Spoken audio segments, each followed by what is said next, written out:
Bonjour à tous, l'équipe AZ Performance et moi-même allons aujourd'hui vous proposer un tuto de dépose-repose de votre carburation complète sur votre scooter équipé d'un moteur Piaggio Gilera tel que les Typhoon Zip, Stalker DNA, Energy Runner. Nous allons effectuer ce tuto sur notre Gilera DNA. Au cours de celui-ci, nous allons donc démonter complètement la boîte air, le carburateur, ainsi que la pile d'admission et les clapets. Pour accéder à la partie carburation de votre moteur Piaggio Gilera, vous devez dans un premier temps démonter votre filtre à air. Afin de démonter notre filtre à air, nous allons d'abord démonter les 6 vis de maintien de notre capot de boîte à air qui permet d'accéder à notre filtre à air.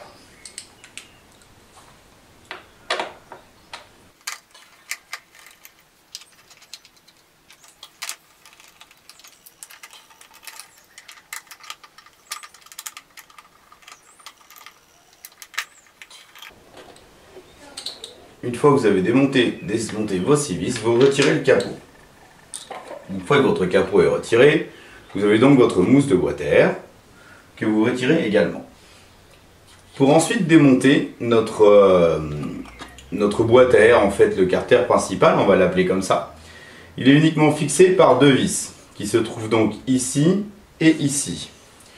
Vous les démontez donc.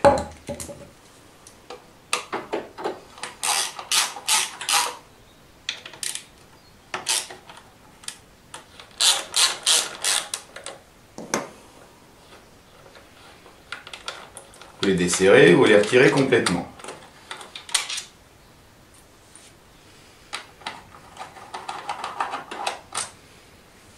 Une fois que c'est fait, vous pouvez ensuite repousser le caoutchouc qui relie la boîte à air et votre carburateur. On va zoomer un petit peu, vous allez voir. Pour pouvoir retirer maintenant votre carter principal de votre boîte à air, vous devez repousser le caoutchouc qui se trouve ici, qui relie donc votre boîte à air et votre carburateur.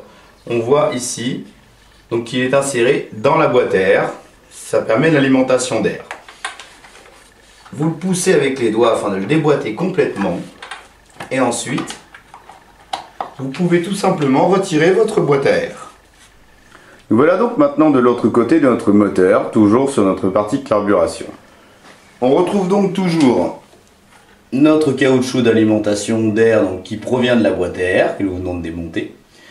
Votre carburateur, son starter, un raccord de dépression qui là ne sert pas, mais qui peut éventuellement servir suivant la façon de brancher le carburateur, votre raccord d'arrivée d'huile de la pompe à huile vers le carburateur qui ne sert pas non plus chez nous puisque nous fonctionnons au mélange, ce raccord est donc bouché, ainsi que la dépression qui ne sert pas, sinon ça fait une prise d'air.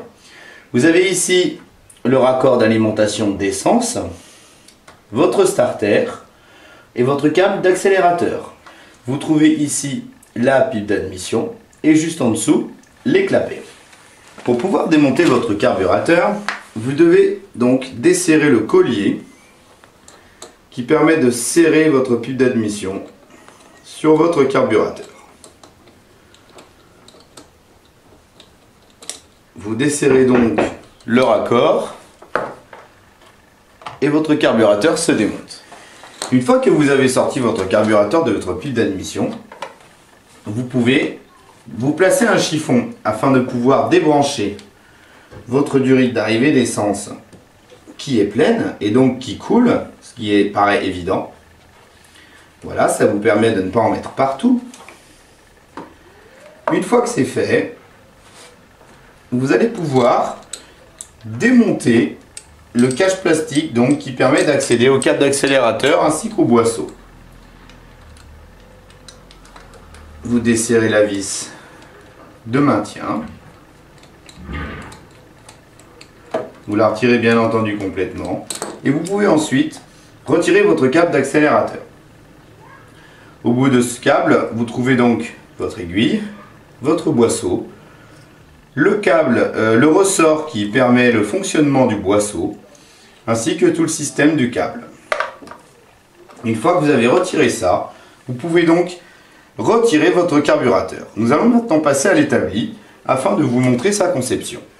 Nous voilà donc à l'établi avec notre carburateur d'origine Piaggio Gilera.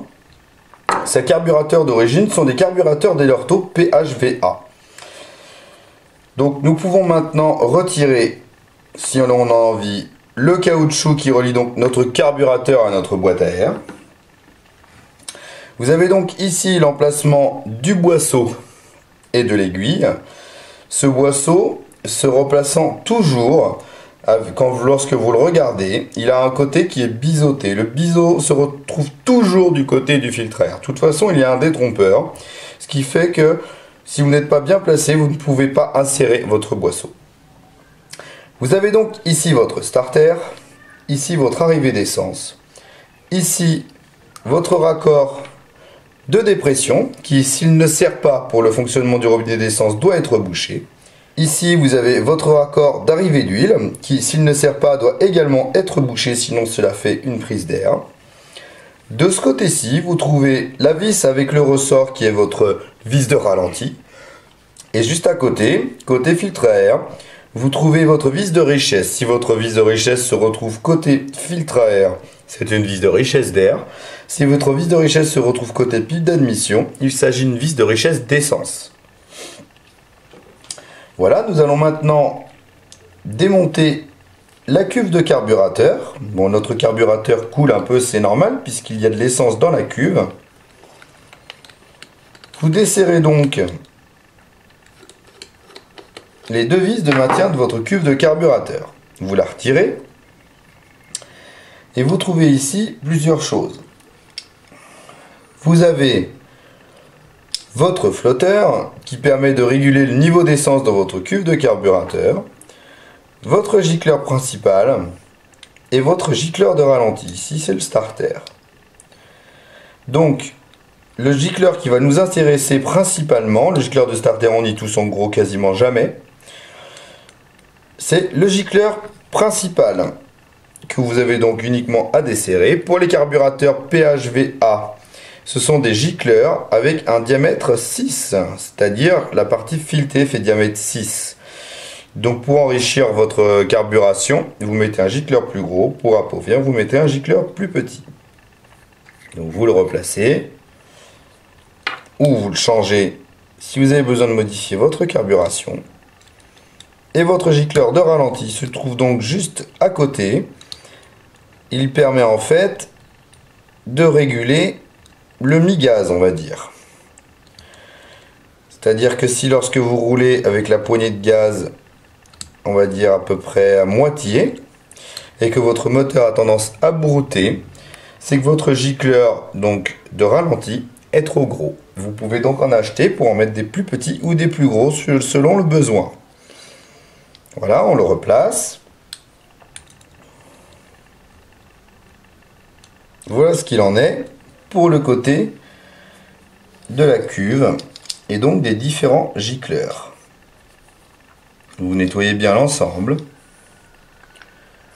et vous replacez votre cuve de carburateur. On fait toujours bien attention à ne pas serrer vraiment trop fort les deux vis de la cuve de carburateur, puisqu'encore une fois, nous sommes en train de serrer des vis en acier dans de l'aluminium. Malheureusement, si vous abîmez vos filetages sur votre cuve de carburateur, le carburateur est inutilisable, il faudra donc le remplacer. Voilà. Voilà ce qu'il en est. Pour ce qui est des réglages de ralenti et de richesse. Le ralenti, bon, se règle le moteur en fonctionnement. Je ne peux pas vous dire quel est le réglage de base. Par contre, ce qui est sûr, c'est que pour la vis de richesse qui se trouve ici, qui est donc ici en l'occurrence une vis de richesse d'air, le réglage de base est à peu près d'un tour et demi, 2 tours, c'est-à-dire un tour 3/4.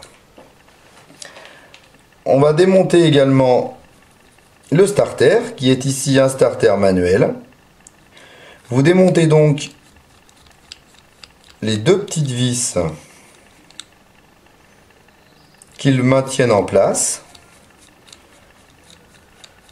Vous les desserrez complètement, vous les retirez.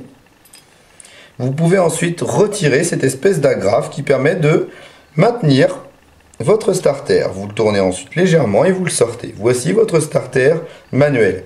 À cet emplacement, il pourrait également se trouver un starter automatique, électrique donc, qui est beaucoup plus haut, qui a une espèce de cache et donc des fils électriques. Le principe de mise en place est exactement le même. Vous le replacez comme ça. Vous replacez votre agrafe. Et une fois que c'est fait, vous repositionnez vos deux vis.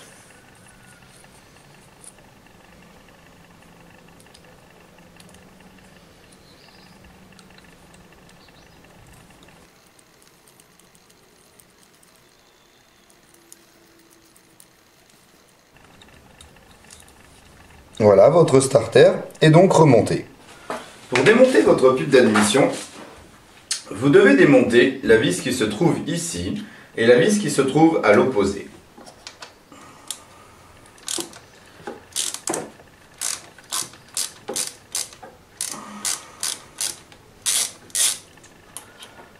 Vous la desserrez donc, vous desserrez également la seconde.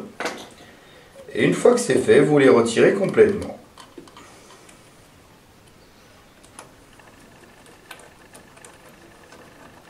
Vous pouvez ensuite retirer votre pube d'admission, donc qui se trouve ici. Vous avez votre joint d'étanchéité qui se trouve là. Vous remarquez donc qu'il n'y a du coup pas de joint papier. Et vous pouvez ensuite retirer vos clapets qui n'ont également pas de joint puisqu'ils sont vulcanisés, c'est-à-dire qu'ils ont un revêtement caoutchouc qui fait leur étanchéité.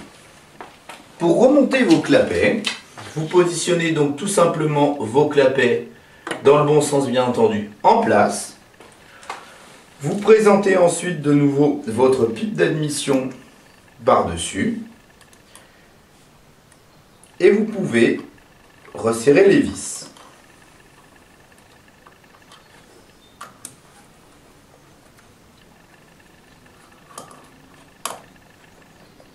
Vous les faites prendre complètement, vous les approchez à la main, et une fois que c'est fait, vous pouvez les resserrer.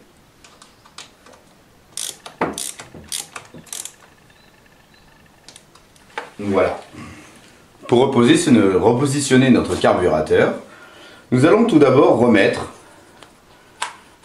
notre raccord qui permet de relier notre carburateur à notre boîte à air. Nous allons ensuite repositionner notre boisseau. Comme je le disais tout à l'heure, notre boisseau, lorsque vous le regardez comme ça se voit très bien, est donc droit ici et présente une coupe en biais. La coupe en biseau se retrouve toujours du côté du filtre à air.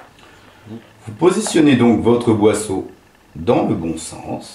Vous ne forcez jamais dessus. Lorsqu'il est bien inséré, il doit descendre dans son logement facilement.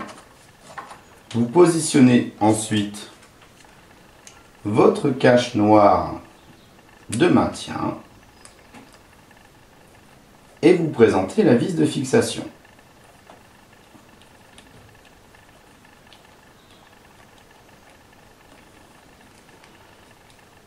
Vous l'approchez et vous la serrez. Une fois que c'est fait, nous pouvons tout de suite repositionner notre carburateur dans la pipe d'admission. Une fois que votre carburateur est inséré dans la pipe d'admission, vous pouvez resserrer le collier de maintien de l'ensemble. Ce collier est donc placé sur la pipe d'admission. Vous le serrez et il maintient donc votre carburateur en place. Si vous le serrez trop fort, ce collier peut éventuellement, avec le temps, couper votre puits d'admission qui est en caoutchouc. Il faut donc le serrer, mais pas non plus vraiment trop fort. Vous pouvez repositionner votre tuyau d'alimentation d'essence. Voilà. Nous allons maintenant replacer notre boîte à air d'origine sur votre caoutchouc qui relie donc votre carburateur à votre boîte à air d'origine. Il peut se trouver soit un collier de plastique serrage type collier Rislan ou éventuellement un collier Serflex, donc un collier de serrage en acier comme pour la pile d'admission. Nous allons replacer notre boîte à air et nous remettrons un collier plus tard.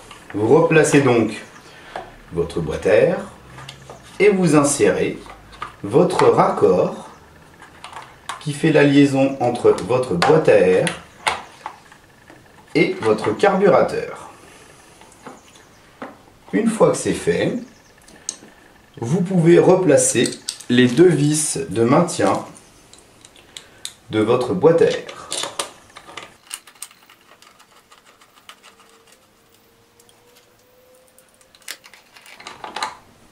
Vous les replacez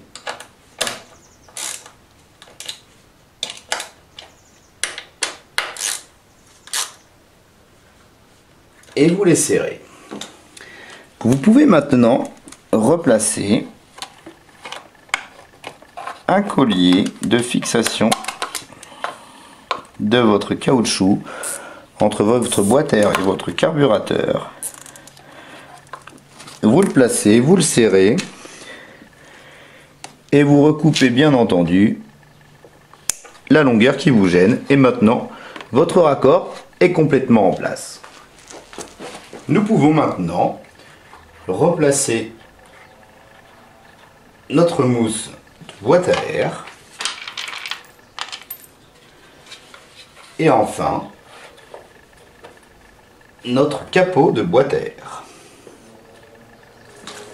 Nous replaçons ensuite les 6 vis de fixation de ce capot de boîte à air.